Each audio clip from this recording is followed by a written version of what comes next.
এই যে বাংলাদেশটারে গত 55 বছর ধরে আওয়ামী লীগ আর বিএনপি যেমনি খাইছে না, ঠিক তেমনি দেখেন এই যে আমার শাশুড়ি ফুলের গাছ লাগাইছে, পিঁপড়ায় খাওয়া শুরু করে দিছে। এখন পর্যন্ত ফুলটা ফুটতে পারে নাই, আগে পিঁপড়ায় খাওয়া শুরু করে দিছে।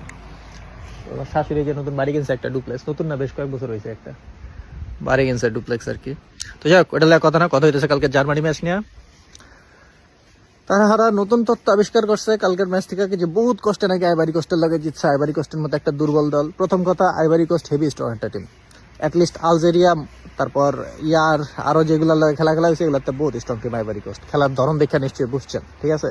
আর আইভারি কোস্ট ওই গ্রুপে রানার্স আপ হইতে যেতেছে। তারপর আবার গোল দিছে 4টা, তার মধ্যে 2টা বাদ হয়ে গেছে। 2টা বাদ দিছে ফাউলে, একদম পুরা ফাউ, মানে কোনো কারণই নাই ফাউলে গোল বাদ দেওয়ার। মানে একটা হয়তো বা ফাউল ধরা যেতে পারে, মানে প্রথম যেটা গোলকিপারের ফাউল করছে এটা কোনো ফাউলই হয় নাই, এটা হুদাই আজাইরা। ওইটা যদি ফাউল হয় তাহলে মেসিরটা কি? মেসি যে যে কাফ মাসেলের উপরে পাড়া দিয়ে রাখছে, ওইটা ফাউল হয় না নাকি? ওইটা তো মেসি তো গুড বাই, মেসি তো ফিফার, ওইটা সমস্যা নাই, তাই তো। এমনি এমনিই তো এরা এই যে 3টা ওয়ার্ল্ড কাপ জিতছে, 2টা দিচ্ছে আদ্যা গোল করে, আর একটা দিচ্ছে পেনাল্টিতে। ফিফার গুড ইমেজ, আর্জেন্টিনাকে জিতাইতে হবে, মেসিকে জিতাইতে হবে। এই ফাউল যদি রোনাল্ডো করতে দেখা যেত, আজীবনের লেগে ব্যান করেছে রোনাল্ডোরে, কারণ যেই পরিমাণ সিরিয়াস লেভেলের ফাউল ছিল এটা।